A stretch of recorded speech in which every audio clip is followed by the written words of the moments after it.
Boa noite. A escalada militar entre os Estados Unidos e o Irão é o ponto de partida para a previsão do ano 2020 da prova dos 9 desta noite. Como sempre, com Pedro Silva Pereira, Paulo Rangel e Fernando Rosas. Boa noite a todos. Paulo Rangel, comece por si e exatamente por este caso, esta escalada entre o Irão e os Estados Unidos. Como é que isto pode acabar? Bom, eu queria primeiro também desejar a todos e a todos os nossos telespectadores um bom ano, mas de facto a pergunta não é um grande augúrio, quer dizer, o conteúdo da pergunta. De facto, estamos a começar o ano numa situação que eu acho que é extremamente preocupante. Muito, muito preocupante. Há uma coisa que a mim não me surpreende, que é, eu tenho dito isso e escrito isso, enfim, desde 2016, eu acho que Trump é o grande fator de instabilidade internacional, portanto, e para o Bloco Ocidental em particular, ele significa uma grande falta de previsibilidade, e isto aqui acontece muito ao contrário de toda a política de Trump. Portanto, Trump estava a continuar o que fez o Obama, do meu ponto de vista, mal. Isolacionista é retirar do Iraque, retirar da Síria, retirar, enfim, do Médio Oriente. Portanto, a ideia é de que não haverá ali um investimento. Mas agora já enviou milhares de militares. Neste momento já há 3 mil, pelo menos. Eu li no Guardian antes de entrar, enfim, há coisa de, não sei, de uma hora antes de entrar aqui no estúdio, mas o que eu estou a dizer havia realmente um sinal que nós todos, até penso que chegamos aqui a abordar, mas que foi o facto de ele ter rompido com o acordo com o Irão. Claro que o acordo com o Irão tinha muitas insuficiências, claro que o acordo com o Irão deixava alguma margem para o Irão, mas permitia poder fazer ainda, digamos, violar um pouco a ideia de não ter armas nucleares, mas a verdade é que punha uma grande pressão no Irão e dava um grande apoio à oposição ao regime iraniano, que é uma posição fortíssima, que pode representar metade... Mais moderada, portanto. Muito mais moderada e que, portanto, levantando sanções, obviamente que essas pessoas ficam mais satisfeitas. Ora, esse era o único sinal que nós tínhamos, não é?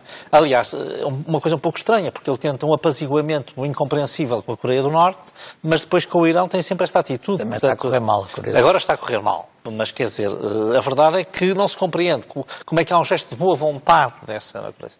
Isto tudo para dizer que, no enquadramento, isto só não é surpreendente porque nós já sabemos que Trump é totalmente imprevisível.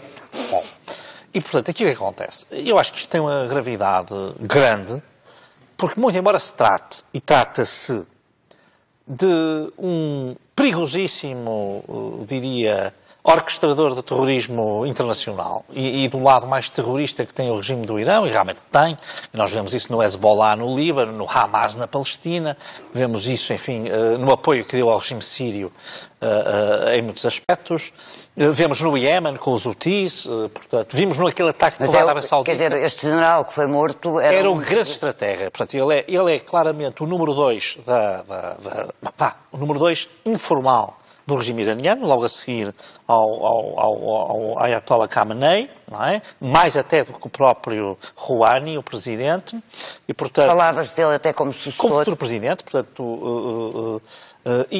foi o homem que foi o cérebro de todas estas operações. Portanto, ele de facto era um perigo. E como sabemos, nestes últimos dias, não é? Houve um ataque à Embaixada dos Estados Unidos no Iraque, e, portanto, houve uma grande contestação feita pelos xiitas iraquianos, que são 2/3 da população, e que estavam muito dominados por esta, digamos, propaganda do Irão. Agora, a verdade é que ele era um general do exército iraniano, portanto, ele é dos guardas da Revolução Iraniana, tinha um cargo efetivo, portanto, nós não estamos a falar de um terrorista como o Bin Laden. E não estou com isto a defender a execução, que eu estou sempre contra execuções sumárias, sejam feitas de maneira fora. Mas, quer dizer, o que eu digo é, na verdade, ele tem um Estado e é um dignatário de um Estado. E isto, portanto, uma coisa é uma organização sem Estado. O caso do Daesh, o caso, enfim, do Bin Laden, claramente estava da Al-Qaeda, enfim, já passou tanto tempo que até já me estava a falhar o nome. Mas, apesar de tudo, são casos diferentes de um Estado como o Irão. Quer dizer, se é um dignitário, se é alguém que é um oficial do Irão, é evidente que isto tem um potencial de criação de problemas graves. Eu até achei interessante que hoje a Arábia Saudita já pediu contenção. Quer dizer, se a própria Arábia Saudita, que foi objeto de um ataque a uma das refinarias brutal e que claramente veio do Irão, se ela está em guerra com eles na Síria e no Iémen. Portanto, é uma guerra por interpostos atores, que ambos os dois Estados têm. Se a própria Arábia Saudita pede contenção, é porque, evidentemente, compreende que foi ultrapassado um patamar, que eu acho que é um patamar muito perigoso, e como digo, nós começamos o ano em circunstâncias de grande incerteza. Já lá vamos à forma como o Irão poderá responder a este ataque. Fernando Rosas, como é que consequências é que vê neste ataque levado a cabo pelos Estados Unidos? Eu acho que os Estados Unidos, sob a administração Trump, estão à procura de um pretexto para uma guerra com o Irão. Acho que um dos delírios estratégicos do presidente Trump é que o eixo Israel-Arábia Saudita, com o apoio dos Estados Unidos, possa liquidar a influência e a intervenção do Irão no Médio Oriente. E nessa estratégia compreende-se quer a ruptura unilateral dos Estados Unidos do acordo visando a supressão, ou pelo menos o não desenvolvimento da criação de armas nucleares no Irão, acordo que estava a ser cumprido e que beneficiava todas as partes. A saída desse acordo unilateral, e sem nenhuma razão, sem nenhum pretexto por parte dos Estados Unidos, violando os Estados Unidos um compromisso internacional importantíssimo para a paz na região, foi um primeiro anúncio, e seguiram-se vários outros, de que nós não temos um grande conhecimento. O assassinato o assassinato de adversários políticos, feito política de Estado, as execuções sumárias, sem julgamento, sem processo, sem coisa nenhuma, de adversários políticos, tem sido uma prática constante dos Estados Unidos na região e do Estado de Israel, também na região, contra ativistas do movimento palestiniano, e neste caso assume uma dimensão especial porque se trata de um alto dignitário do Estado iraniano, um general com grande prestígio, um dirigente do Estado iraniano, que é brutalmente assassinado porque os Estados Unidos... Mas que é responsabilizado também por várias atos seja o que for, o general estava no Iraque com conhecimento e aprovação do governo iraquiano. Ir lá matá-lo, assassiná-lo, é um ato ilegal, completamente violador da soberania do Iraque, e é um crime contra a humanidade, é um crime de guerra, não é? Um crime de guerra. Não acho que para já não concordo com a classificação de organizações terroristas, ou a Hamas e ao Hezbollah. São organizações que lutam pelos seus desígnios políticos, sobretudo na Palestina. Ou então temos que classificar também a política de Israel na região como uma política terrorista de Estado, que aliás é o que na realidade ela é. E portanto eu acho que a reação do Irão é imprevisível, mas eu acho que o Irão tem demonstrado... O Irão é uma potência muito antiga, não é? O Irão vem do Império Persa.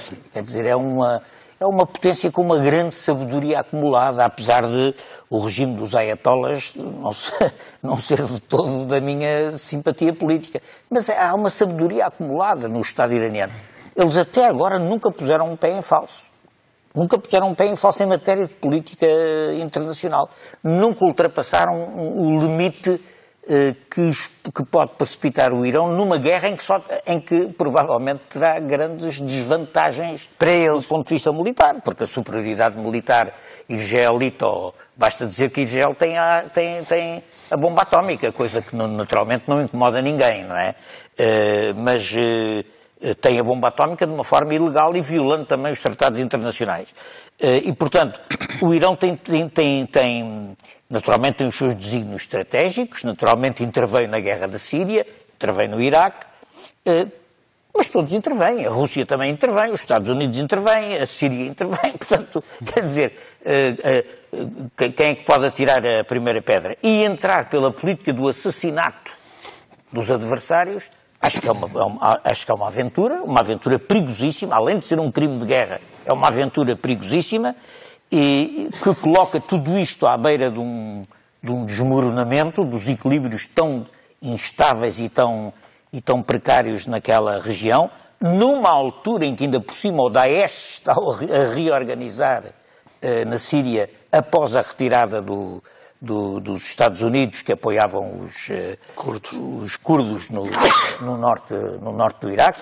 Portanto, há aqui uma série há uma conjugação de realidades que são muito preocupantes. Eu acho que, naturalmente, espero que o Irão haja com firmeza, mas com prudência, nas suas, como tem sido, como aliás em matéria de política externa, apesar de tudo eles têm feito, e vamos ver o que é que isto dá. Pedro Silva Pereira, como é que o Irão pode retaliar? O Irão promete uma vingança terrível e diz que isto foi o pior erro estratégico que os Estados Unidos podiam ter cometido.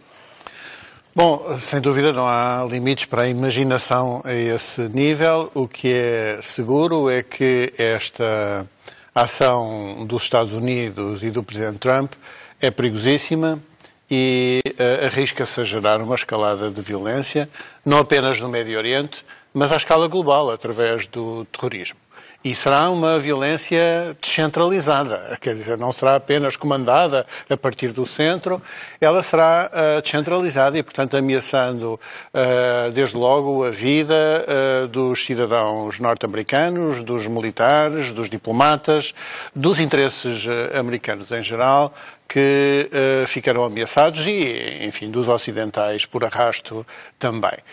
E, portanto, é uma ação muito perigosa e impressiona a circunstância de que, aparentemente, ela nem resolve nenhum problema, nem parece que tenha um mínimo de justificação convincente. Os Estados Unidos argumentam que ele se preparava para organizar vários ataques aos interesses norte-americanos e a alvos norte-americanos. Exato. Os Estados Unidos invocaram, em primeiro lugar, o currículo certamente criminoso deste general Soleimani, e ninguém discute isso, certamente.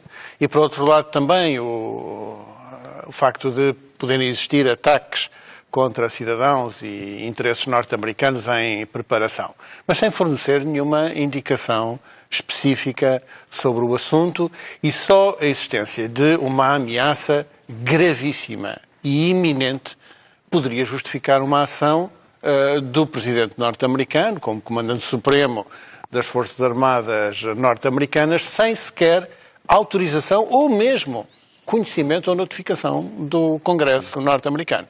E isso configura uma situação totalmente incompreensível, muito provavelmente inconstitucional e ilegal, não apenas à luz do direito internacional, mas até das próprias regras do Estado norte-americano. Convém dizer o seguinte, não é por acaso que anteriores presidentes norte-americanos, tendo à sua disposição o arsenal de meios bélicos que os Estados Unidos têm, não desenvolveram ações deste tipo, nem contra este general em concreto, que está no terreno há décadas, nem contra outros responsáveis do mesmo género que ponderaram. Portanto, recusaram fazer isso. Mas recusaram fazer isso. Não é por acaso, não é porque tivessem uma particular estima pelo general Soleimani, é porque ninguém faz uma coisa dessas, que esteja no seu perfeito juízo e com bom senso, sem medir as consequências, sem pensar no dia seguinte. Mas acha que foi isso que aconteceu, que o Trump não mediu as consequências? Acho que tudo indica exatamente isso. Porque, repare, uma das coisas que se tem hoje discutido muito na opinião pública norte-americana é qual é, afinal de contas, o plano para o dia seguinte deste ataque. E aquilo que sabemos desse plano é o seguinte, é uma mensagem da administração Trump para os cidadãos norte-americanos no Iraque a dizer fujam o mais depressa que puderem. Isto, como plano, não é particularmente brilhante. Quer dizer, os Estados Unidos desenvolvem uma ação desse tipo e depois, no dia seguinte, a mensagem que têm para os americanos olha, fujam, agora fujam. Portanto, isto, de facto, dá sinal de uma grande irresponsabilidade e a menos que os Estados Unidos forneçam, que ainda não fizeram, uma informação dos serviços secretos credível e que não se confunda com aquela explicação que foi dada para a guerra do Iraque alguma coisa de convincente, coisa que não fizeram até o momento, o que sinaliza que talvez não tenham muito mais para dizer, então esta ação é uma ação perigosa que se arrisca a provocar uma escalada de violência. A primeira consequência dela é realmente o risco da retaliação. Mas há outras. Há depois a ruptura com o governo do Iraque. Porque o governo do Iraque já reagiu dizendo que isto é uma ação de agressão no seu território. E, portanto, uma desestabilização ali naquele território.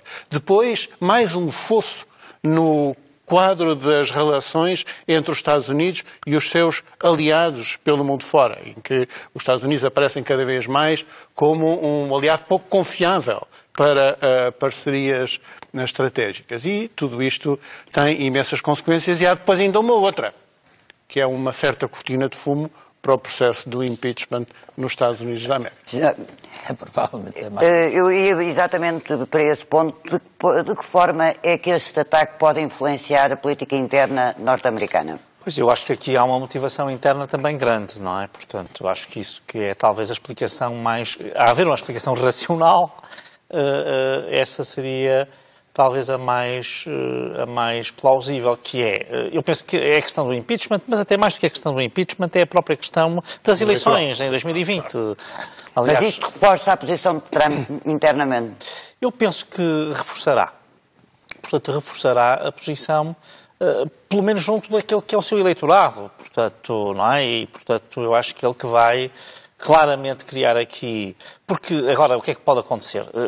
Primeiro, isto é a resposta a alguns ataques, porque é preciso perceber isto. Aqui, por exemplo, no caso do Fernando Rosas, tem sempre uma visão muito anti-americana e anti-israelita e tal. Quer dizer, é preciso ver que esta gente sofre imenso, portanto, e os americanos foram atacados ainda agora.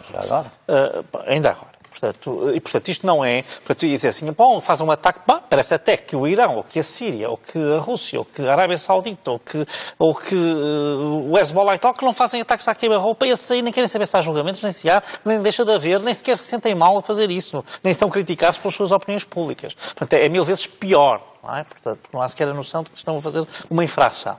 Mas portanto, isto é para contextualizar. Mas o que eu digo é, eu acho que, justamente, isto vai permitir, numa lógica, digamos, retórica, ao Trump vir, no fundo, unir, digamos, a nação americana, ou uma parte da nação, a parte, no fundo, do seu eleitorado, que é o que lhe interessa aqui. Ele não tem nenhuma esperança de, obviamente, ir pescar nas águas de democratas, será ou abstencionistas, ou gente que está no meio, que está meio indecisa, e, portanto, que terá uma visão mais, eu diria, mais de falcão, para usar a expressão que se costumava usar até na gíria americana, terá uma posição mais próxima dessa, e, portanto, ele está a contar ir aí pescar, ele, no fundo, está a tentar reabilitar-se. E, claro, como disse o Pedro Silva Pereira, isto, desde logo, vai retirar peso ao processo de impeachment e visibilidade, porque este vai ser agora o tópico que está em discussão, mas o próprio impeachment estava condenado, não é? Porque está bem, mas quer dizer, a questão do impeachment, no fundo, eu penso que desde o início que os democratas estavam convencidos que estava condenado. Portanto, quando eles avançam é porque acham que isso permitiria trazer para a opinião pública uma discussão que se iria arrastar e que desgastaria o Presidente junto do tal eleitorado mais moderado que pode votar num ou noutro. Portanto, isto penso que era a ideia, que aliás era arriscada, diga-se de passagem. Mas dá a ideia que não foi isso que aconteceu. Não, ainda não é certo, porque eu acho que agora tudo depende de como as coisas passassem no Senado. Aí é que ia ser, de facto, Mas no Senado a maioria é republicana. Certo, mas quer dizer, justamente iriam debater outra vez, iam estar, no fundo, este primeiro trimestre, digamos assim, ou estes primeiros 2 meses, 3, no fundo, voltar aos erros e às falhas de Trump. O que acontece é que agora... Não tenho dúvidas nenhumas que a situação se vai agravar, com esta ida de agora 3.000 ou 4.000 soldados para o terreno, não tenho dúvidas que se vai agravar. Muito bem o que diz aqui o Pedro Silva Pereira, uma das coisas que acho que pode acontecer é que não é apenas o Estado iraniano, que com certeza também, porque o Estado iraniano está ligado ao terrorismo, isto não vale a pena a gente ter ilusões sobre isso. Não é? Pronto. E o Hezbollah é uma organização terrorista, como o Hamas é uma organização terrorista. Mas que põe bombas, mata... Sim, como não, é igual ao Daesh? Não é igual ao Daesh, é pior porque são organizações de resistência contra a política terrorista de Israel. Não, vá ver o que acontece no Iémen, por exemplo. Mas enfim, pronto, não interessa. O Iémen, a política é de resposta à agressão da Arábia Saudita. Vamos cá. Portanto, o que eu digo é, sem dúvida que é, mas há um ponto que eu acho que é muito relevante, que a pessoa Pereira aqui sublinhou, que eu acho que é mesmo relevante, que é muitos dos terroristas, por exemplo, no caso da Daesh, isto é um grande pretexto para criar outra vez uma narrativa entre o ataque, ou se quiser a tensão, entre muçulmanos e cristãos. O ataque ao Ocidente, quer dizer, no fundo, toda essa retórica... Que implicações é que isto pode ter, não só eu acho que em termos de segurança... nos Estados Unidos, mas também na Europa. Mais uma vez, aquilo que dizia aqui o Pedro Pereira, que é a questão descentralizada. O terrorismo, o Daesh, no fundo, inventou, já a Al-Qaeda de alguma maneira, mas o Daesh tinha mesmo nos seus manuais isso, que era o terrorismo descentralizado, isto é, muitas vezes não há nenhuma ligação entre a cabeça e o corpo, há apenas uma interiorização daqueles princípios e depois uma atuação. E é evidente que isto é o incidente, eu diria, mais... Aliás, para sunitas, não é só para xiitas, quer dizer, isto é contra os xiitas, mas, na verdade, para sunitas serve de pretexto. Portanto, eu acho que isto cria um alerta geral em todo o mundo ocidental. Ainda hoje eu lia num dos jornais, dizia, atenção, que este braço do Irão, por exemplo, já tinha conseguido chegar uma vez à Argentina e ter feito lá um atentado tremendo, que se percebia que estava envolvida, apesar de tudo, a administração iraniana. Mas, quer dizer, o que eu digo com isto é, não é preciso isso, basta realmente... com essas células que estão para aí adormecidas, portanto, a tensão vai criar-se. Não há dúvida que a Europa estava bem. E aí, repare-se, até o Reino Unido, que é um país que tem sempre uma relação com os Estados Unidos, aliás, um pouco como Portugal, que tem, pela sua feição atlântica, tem que ser sempre um pouco mais moderada do que a de outros países europeus, na questão do Irã foi sempre absolutamente taxativo, no sentido de que o caminho não era aquele. E, portanto, a Alemanha, a França... o Reino Unido estão muito nessa atitude. Aliás, o Reino Unido mantém-se no acordo. Mantém-se no acordo, que estou a dizer, portanto, isto também porque tem relações tradicionais, voltamos um bocadinho à história, também com o Irão e com a Pérsia, e portanto também por isso. Mas não há dúvida que eu acho que isto tem um efeito muito negativo, e tem um efeito negativo do meu ponto de vista é o seguinte, nós devíamos olhar para a sociedade iraniana. O regime religioso e teocrático dos ayatollahs é terrível, mas há uma parte muito importante da sociedade iraniana que estava preparada para fazer. E nós devíamos estar a apostar nessa gente. Era a nossa obrigação e nós o que estamos a fazer Até desse ponto de vista, este gesto é o contrário. Não, porque essas pessoas, claro que se vão pôr do lado. O Rouhani, que é, dentro dos ayatollahs, um moderado, evidentemente tem que estar ao lado. Quer dizer, a partir do momento em que há um ataque deste tipo, tem que estar... a própria opinião pública iraniana vai pôr-se ao lado do regime. Não é? Portanto, isto é tipicamente portanto, é um tiro no pé. Aliás, a ideia do acordo, do meu ponto de vista, foi sempre essa, foi de pegar a sociedade civil iraniana e trazê-la de cima. Há aqui uma coisa que é verdade. O orgulho persa está muito ferido há muito tempo. A questão nuclear tem a ver com isso. Eles não compreendem que o Paquistão tem armas nucleares e eles que são uma civilização, do ponto de vista deles, bastante mais antiga e, enfim, eu diria com outra sabedoria. Enfim, se isto é verdade ou não interessa, mas é a maneira como se vê a si próprios. Não têm essa capacidade. Portanto, o que eu acho é que nós estamos aqui realmente numa situação, sinceramente, para começo do ano, eu acho que era difícil pensar pior. Fernando Rosa, as consequências é que isto pode ter na política interna nos Estados Unidos, nomeadamente na reeleição de Donald Trump? Eu só queria dizer o seguinte, o regime dos ayatollahs só se reforça com este tipo de... sim. Não, porque isto cria uma espécie de unidade nacional claro. em torno contra a agressão e está claro, isto só favorece o regime dos ayatollahs. Quer dizer, tudo o que seja... contribuir para a democratização e para uma vida mais distendida e livre naquelas regiões, ajuda o movimento iraniano. Ainda recentemente houve manifestações no Iraque e foram mortas centenas de pessoas no Iraque. Pouco se falou sobre isso, mas, quer dizer, foi uma dos sítios onde houve uma vaga também de manifestações. Quer dizer, é um regime, portanto, autocrático, teocrático, etc, etc. Agora, boa parte destas organizações pró-xiitas religiosas que estão ligadas ao Iraque surgem como resposta à políticas de expansão e de agressão de Israel, dos Estados Unidos, da Arábia Saudita, etc. Portanto, não pode haver uma comparação entre as organizações e o Daesh e a Al-Qaeda. Isso não é pura e simplesmente verdade. Agora, os Estados Unidos, sobretudo com a administração Trump, que se diferencia nisso da do Obama, vem preparando sistematicamente um desequilíbrio na região com vista a provocar um conflito contra o Irão. Eles têm, porque saíram do acordo, não só saíram do acordo, repare, não foi só saírem do acordo, eles vão atrás das empresas, dos Estados que se mantêm no acordo, para as sancionar e perseguir por manterem. Eles praticamente impediram a comercialização do petróleo iraquiano. E os iraquianos até agora reagiram até com grande moderação a esse verdadeiro cerco económico que se montou e, aliás, com um gravíssimo prejuízo económico para a economia da região e para a vida dos iranianos. Agora, é claro que está nas estrelas, quer dizer que a ideia de um conflito nacional patriótico dos Estados Unidos contra os ayatollahs era uma coisa que, sem que isso causasse grandes baixas aos Estados Unidos, era uma coisa que agradaria muito ao Presidente Trump para efeitos de campanha presidencial. Mas acha que o favorece?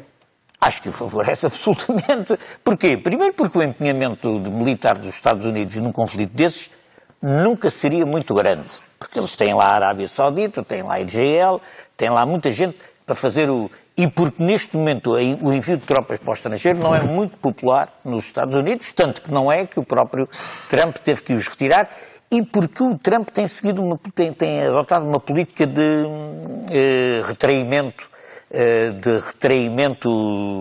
das posições militares, do envio de tropas para países estrangeiros.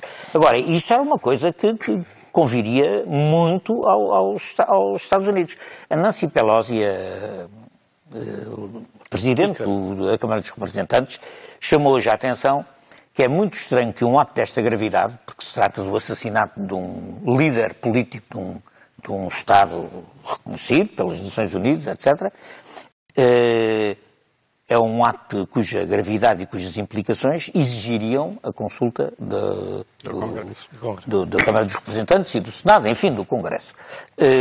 E nada disso foi feito.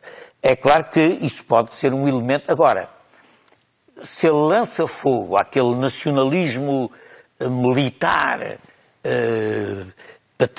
patriótico dos Estados Unidos através de uma guerra ou de uma ameaça de guerra, assim, de um conflito em que os Estados Unidos sejam desafiados, etc., isso iria ser provavelmente uma maneira de virar a baixa de popularidade do Presidente Trump. O Presidente Trump tem uma popularidade neste momento baixa, mas mesmo assim tem, se não me engano, 40% de popularidade. Quer dizer, há ali uma faixa de gente... E não tem um opositor à altura. Há ali uma faixa de gente para a qual ele goza de impunidade total, não é?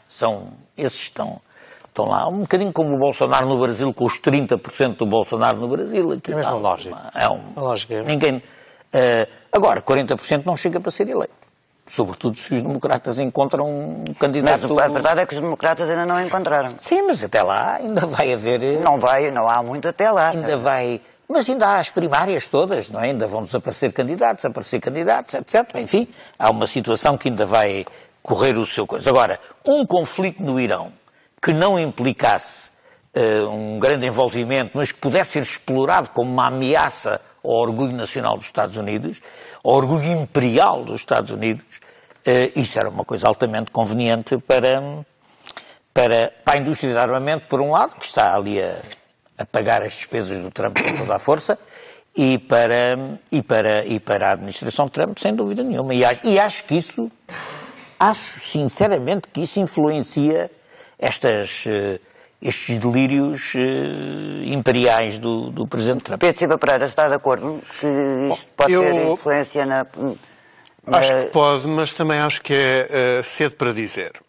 Acho que devemos ser aí prudentes. Uma coisa é certa, o Presidente Trump, o primeiro tweet que fez depois da notícia do ataque era um tweet com a imagem da bandeira norte-americana.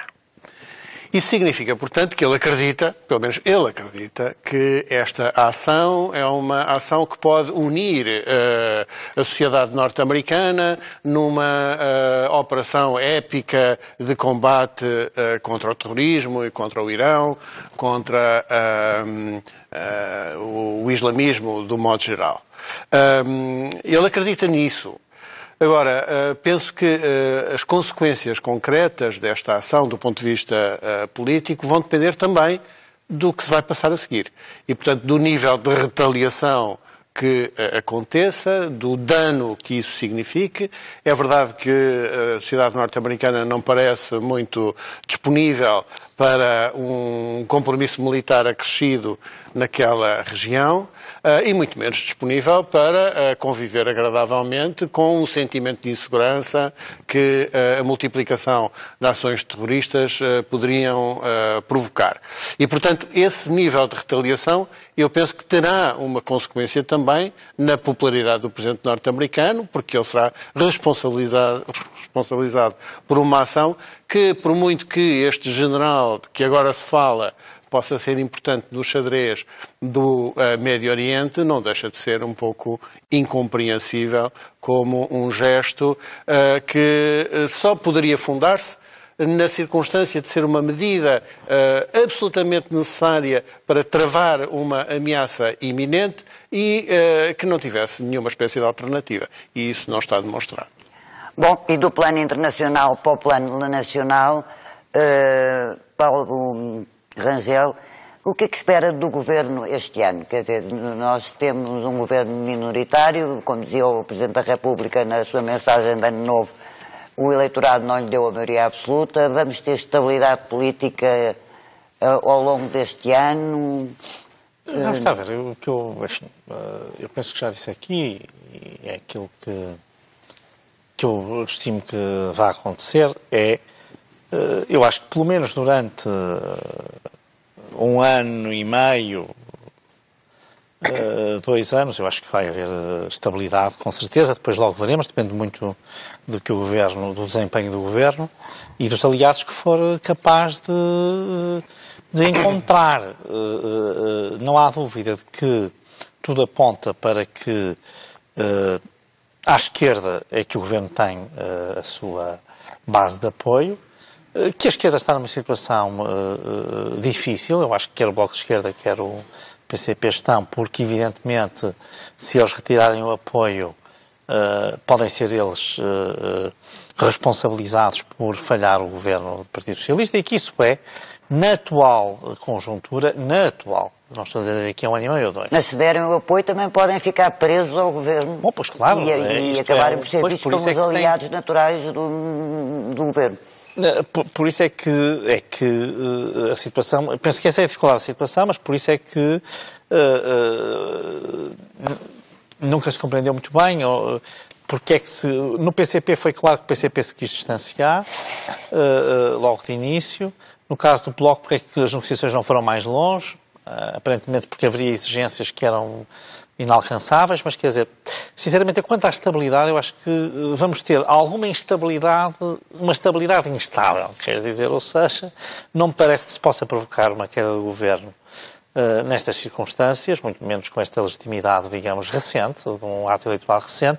Portanto, eu acho que as coisas vão acabar por se compor. Até porque a direita, neste momento, está em processo de reorganização. De reorganização, mas vai-se reorganizar rapidamente. Portanto, isso eu sei que há aí muita gente que acha que não e tal, mas quer dizer, basta olhar para a história, quer dizer, são processos normalíssimos, depois de dados eleitorais, evidentemente depende dos resultados. No caso dos resultados do CDS são resultados inéditos, no sentido de serem bastante duros, não são inéditos, que já tinha tido pior, e depois ressurgiu. Portanto, o que eu estou a dizer, atenção, que eu quanto àquilo que nós diríamos o lado direito do espectro político, eu acho que por aí precisa de algum tempo, e eu diria que precisa seguramente de um semestre para se reerguer, mas justamente nesta altura não seria expectável que também estivesse com uma oposição louca. Em todo caso, há situações muito graves, e eu acho que essas é que vão continuar no plano mais social do que no plano puramente político a marcar a agenda, a saúde à cabeça de todas, do meu ponto de vista. Mesmo agora estas agressões, etc., elas resultam da pressão posta no sistema, não tenho dúvidas sobre isso, e, portanto, há aqui alguma responsabilidade sistémica, não é, do Governo nisto, o que não justifica esses atos, mas explica. E, portanto, eu acho que nós vamos ter isto. Portanto, eu diria que, do ponto de vista político, de uma forma ou de outra, nós vamos ter algum equilíbrio no próximo ano. Isto é a minha ideia. Do ponto de vista social, eu acho que o Governo vai sofrer bastante, até por uma razão, porque a composição do Governo revelou que o Governo não queria fazer mudanças nenhumas. Não queria refrescar-se. E, portanto, que estava a olhar para os timings de outra maneira. E, por isso, há uma continuidade. As pessoas não veem uma diferença. E, portanto, como há uma continuidade, a contestação, aquilo que seria um estado de graça, não chegou a ocorrer. E, portanto, sinceramente, eu julgo que, do ponto de vista social, haverá aqui bastante agitação. Fernando Rosas, quer começar pelo Governo ou pelo Estado da Direita? Talvez pelo Estado da esquerda era melhor. Tanto me faz, apesar de haver diferenças, como é evidente. Mas vou começar pela esquerda, que é o mais, que é o mais importante, que é quem devia governar o país, não é? Eu acho que... Por direito divino, já, claro. Não, por escolha dos eleitores, não é? A menos que considere que a escolha dos eleitores também é inspirada pelo Espírito Santo, mas de qualquer maneira... Não tenho essa ideia. Por escolha dos eleitores. Eu acho que o aviso, a mensagem do Presidente da República, a parte verdadeiramente relevante da mensagem, é um recado para o Partido Socialista. E é um recado que diz que o Partido Socialista teve um mandato para governar, mas não teve um mandato para governar com maioria absoluta. Ou seja, não teve maioria absoluta e que, portanto, o Partido Socialista devia procurar negociar. E, noutra altura, o Presidente até disse que devia procurar negociar, sobretudo, com os seus supostamente aliados naturais à sua esquerda. Na realidade, não é isso que se tem passado com este orçamento. Mas hoje vai haver uma reunião, ou está a haver uma reunião decisiva. Provavelmente está a haver hoje uma reunião. Ao contrário do que se passou com os 4 orçamentos anteriores, que foram negociados com antecedência, aqui a antecedência estava mais problematizada por causa das eleições, da campanha eleitoral, mas e em que as coisas foram detalhadamente combinadas, etc., etc., o processo de preparação deste orçamento dificilmente se pode chamar uma negociação. Porque reuniões inconclusivas, breves, pouco substantivas. Vamos ver agora o que se passa na especialidade, vamos ver o que é que, se este processo tem algum avanço para a especialidade, mas o que dá a ideia é que o Partido Socialista, não tendo maioria absoluta, pretende governar como se tivesse maioria absoluta. E isso não acho que seja e à esquerda o que nós vemos são os partidos à esquerda do Partido Socialista a queixar-se de que a preparação deste orçamento foi uma preparação que deixou muito para trás ideias, propostas e sugestões feitas, a menos que haja alguma coisa que enfim, destes últimos contactos, o Partido Socialista nestes últimos dias esforçou-se mais por se aproximar das posições, etc. De qualquer maneira, quinta-feira começa a discussão do orçamento na generalidade e até agora o que havia era um orçamento que nem se percebia muito qual era o critério, quer dizer, qual é a estratégia do orçamento. Quer dizer, percebia-se que tinha uma estratégia, que era obter o excedente, de qualquer maneira. E isso não parecia que fosse. Ora, o que eu acho é o seguinte, é que o Partido Socialista, não tendo maioria absoluta, se não governa com o apoio dos partidos à esquerda, pergunta-se como é que governa, não é? Ou com quem é que governa. O Partido Socialista procurar os apoios para sobreviver politicamente, para durar politicamente à direita, com o PSD, não me parece muito provável, até porque ficava dependente da direita para isso. Outra tentação que foi buscar à drede apoios da Madeira, daqui, da lá, etc., ficava dependente não da direita, mas do desconhecido, ou seja, do acaso. E, portanto, tem que negociar à esquerda. A esquerda não está presa. É preciso o Partido Socialista perceber isto, a esquerda não me parece poder estar presa àquela teoria apresentada pelo Ministro Santos Silva de que tudo o que seja não apoiar o Partido Socialista é aliar-se com a direita. A esquerda não está presa a esse tipo de situação. E, portanto, com toda a prudência, com toda o equilíbrio...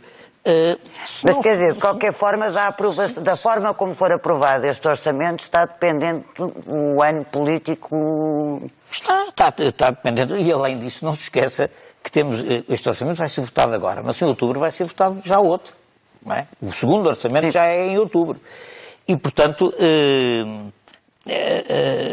enfim, a situação está pendurada nisto. Está pendurada nisto e é desconhecida. Quer dizer, vamos ver como é que corre a especialidade, vamos ver como é que as coisas correm. Só um apontamento muito breve agora para a direita. A direita não está nada a viver um processo normal.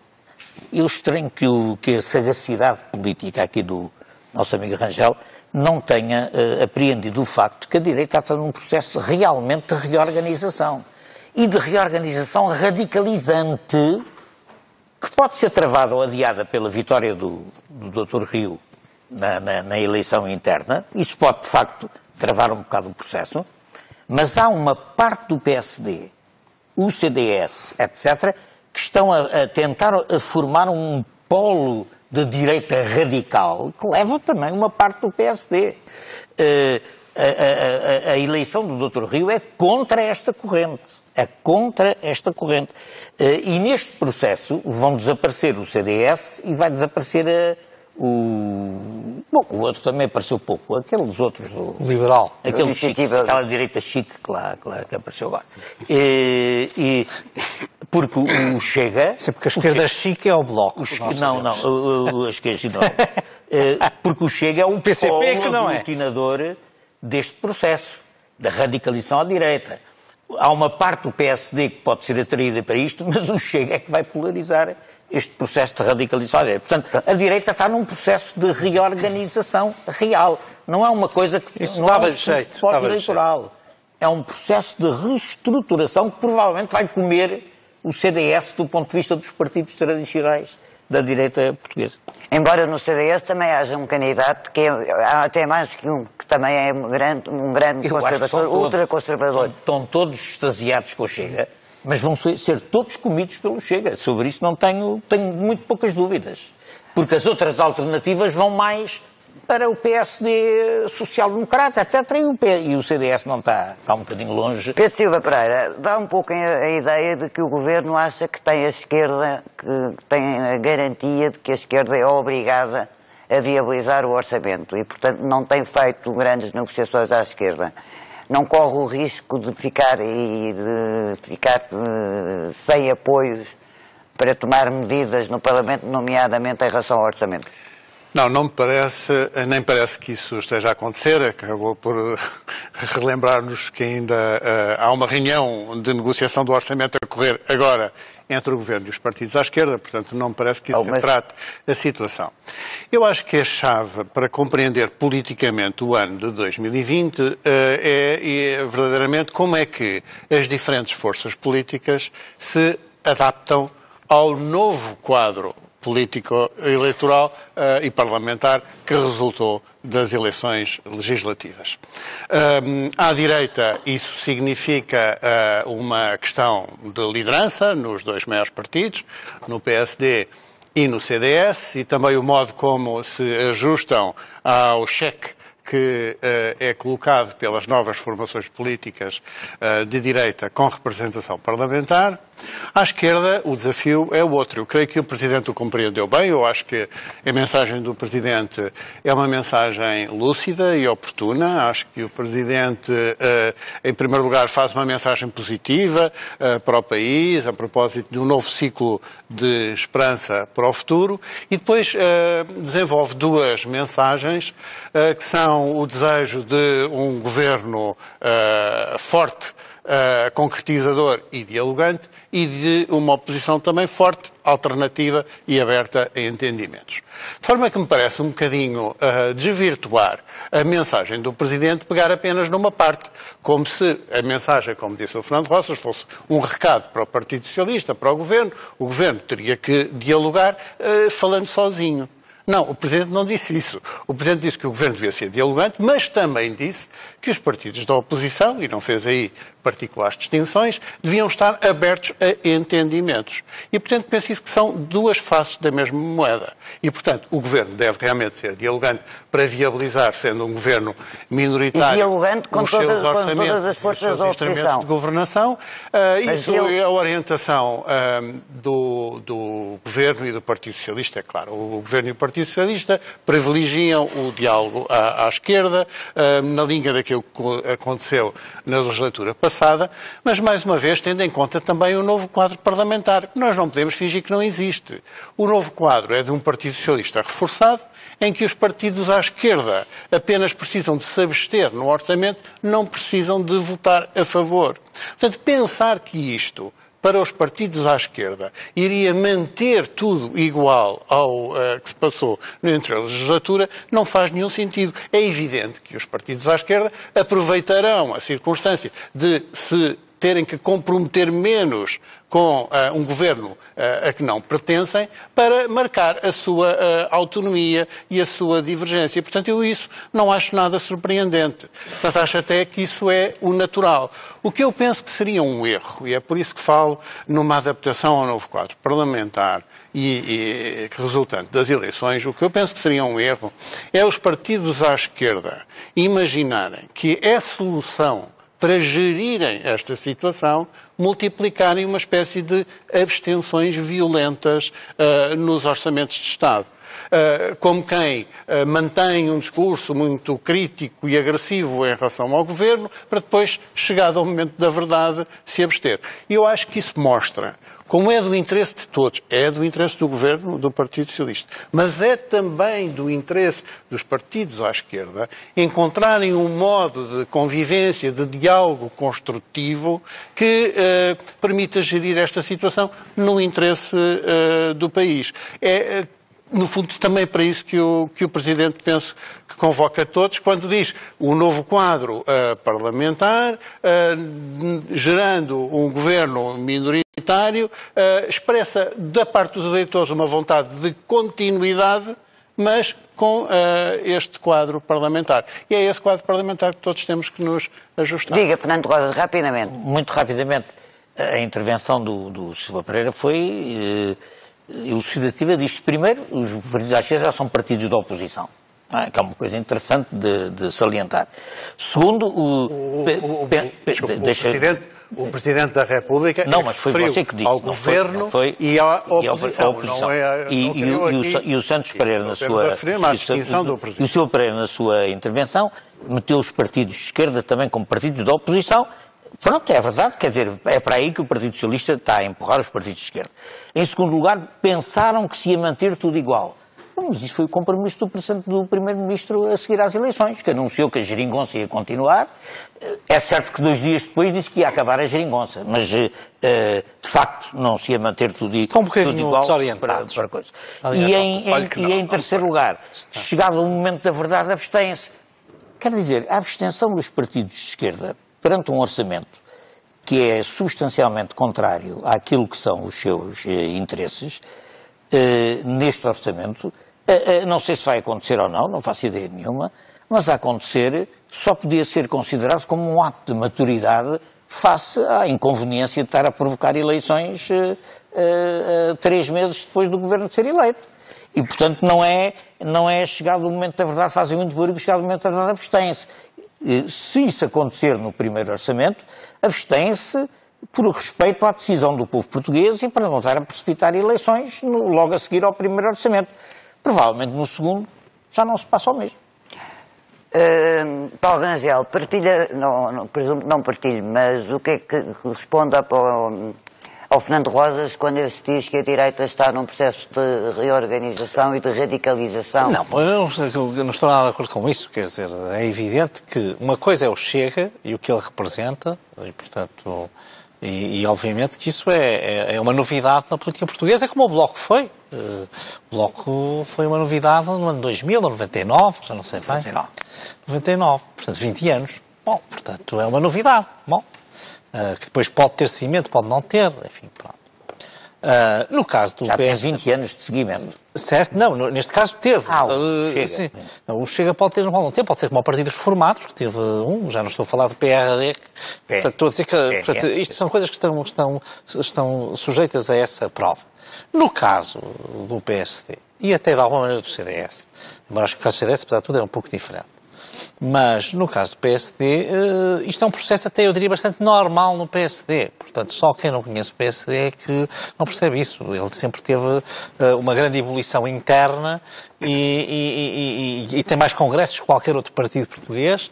Até nem sei se não tem mais que o PCP, apesar do PCP ter aquela existência toda, porque justamente tem esse dinamismo interno, esse borbulhar interno muito ativo. Mas tem havido, portanto, não há, mas o PSD tem descido nas autárquicas, nas legislativas, nos centros urbanos. Certo, claro, mas eu não estou a dizer o contrário, mas eu também eu vi o PS 10 anos fora do governo e está aí. Vive de boa saúde, portanto, quer dizer, não vamos agora, portanto, vamos cá ver, não vamos, esse é um lado que é um lado de dramatização, no qual eu não... Na história do PSD, o PSD chegou a partir. Claro que chegou a partir, e quando partiu, cresceu. Não diminuiu, pronto. Cresceu, porque se clarificou. Portanto, eu diria que, sinceramente, não vejo razão para um dramatismo deste género. Vamos cá ver. Há uma coisa que não é sob o signo da radicalização, mas que, por exemplo, o PSD deverá, é uma coisa que eu até nem concordo nada com o pensamento dele sobre o que é o PSD, do Miguel Morgado, mas em que eu acho que ele tem razão, o PSD deverá abrir-se claramente ao CDS e à Iniciativa Liberal. O Chega está totalmente fora disso, no sentido de liderar um bloco. Isso eu acho que, com certeza, portanto, disso não vejo nenhum problema. Agora, o bloco tem de ser liderado pelo PSD justamente para não haver esse risco de radicalização. A ligação também ao Chega, como Miguel Pinto Luz, por exemplo. Eu sinceramente não estou isso, eu acho que é preciso criar aqui uma clara separação relativamente ao Chega. É o que acho que isso é na Europa fundamental. Toda, com os partidos da direita. Olha que não. Espanha... olha o que aconteceu na Áustria, é o contrário. Alemanha... Depois de terem feito uma coligação com a extrema-direita. Certo, está bem, mas na verdade já tinham feito antes. Bom, e assim chega a fim mais uma prova dos 9. Boa noite, até para a semana.